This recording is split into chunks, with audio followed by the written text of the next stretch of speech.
or sending thoughts of sending angels around to protect them so that I can protect myself from being affected by them. So, and the other one, of course, is criticalness, which is, that's the mask, M-A-S-C. And these are the things that drive us and control us. These are the underlying stuff, which you have to kind of work a little bit at. If you're just doing thoughts and feelings, thoughts and feelings, thoughts and feelings, you're just running around in circles. And you got to move into what projections, what's coming from the past, what patterns am I reliving, what am I doing in this job, when did I start to, how did I get there, why is this boss in my life, why is this person in my life, why am I in this situation, why am I here, I did it, I created it. Why am I in this family? I didn't want to be born into this family. Oh yeah? Maybe not. Maybe you did. Yeah, we're responsible. Which will be next week's thing. It'll be taking 100% responsibility. How did you get into that situation? But right now we're trying to look at, we're trying to get to the what is my what is my thoughts and feelings? Because right after the mask, then we talked about the next week. We talked about the when did it start? What shock did you get? What shock did I get? Who said what? What outside event? What inner event? You know, what emotion came up? What desire? When did I start feeling this way? Which is going back and kind of recapitulating your life. And the idea about recapitulating is to get to the emotional. This is the work of this process. This is the difference between getting a shock or being in a situation and going on bypass, which is to say,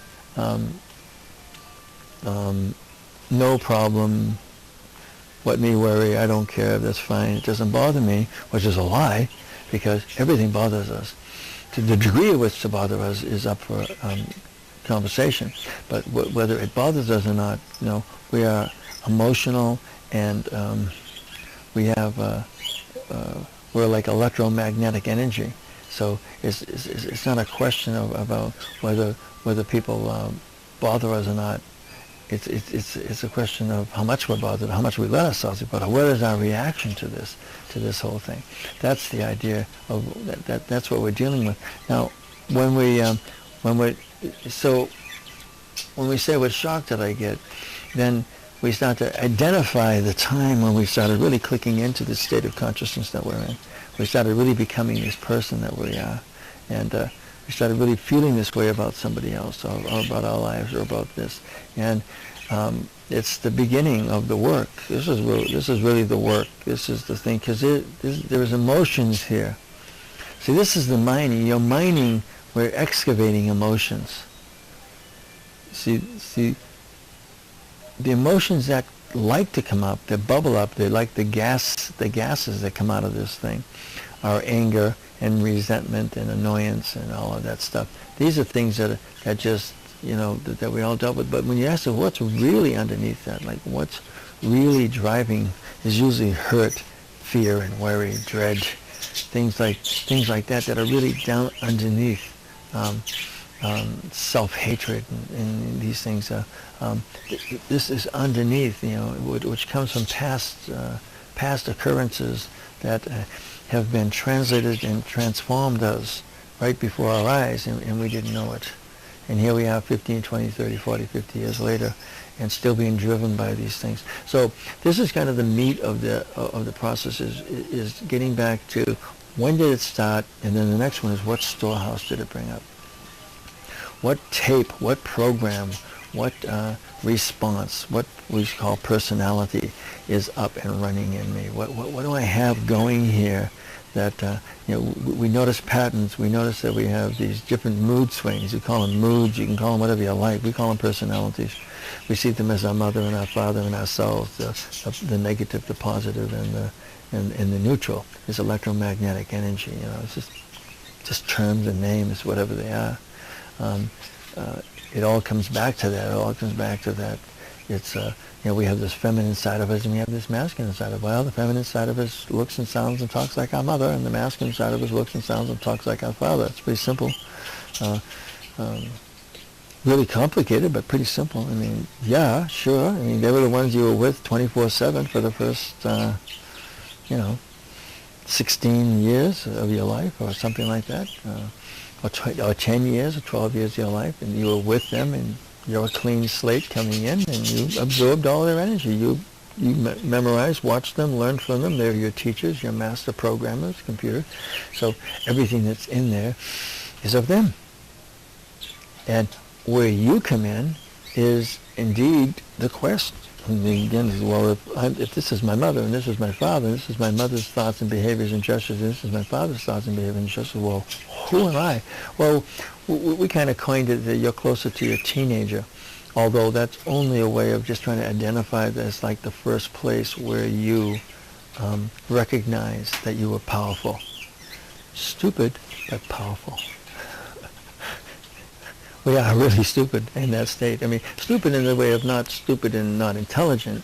Well, actually that too. But no, but in the state of not being capable. God, it's glaring at me. But not being capable of. If you got computers on AOL, they got Time Magazine's got the thing about teenagers now and how they think and when their brains and why they do these things, like hurtling themselves through space and time without fear of consequences and stuff. And it's all about genetics, and it's all about hormones, and it's all about frontal lobe development and connection between the different lobes. And this frontal lobe is the last to come in, which is why they shouldn't be driving at 16 and 17. And well, they were saying that maybe before it looked like 18, 19, 20, but all the new evidence, and they have these 20 years studies and all these studies. And if you read the article, you know what I'm talking about. All these studies are showing that this doesn't really click in. We don't really have adults. We don't really have conscious beings that are responsible for their thoughts and feelings and actions, responsible for their actions until 25. So and my daughter just is not at all happy about that. But anyway, it just shows that type of development and that type of stuff. I mean, those decisions that we're making, those people that we're becoming in high school and all that stuff are just so transitory and so not you.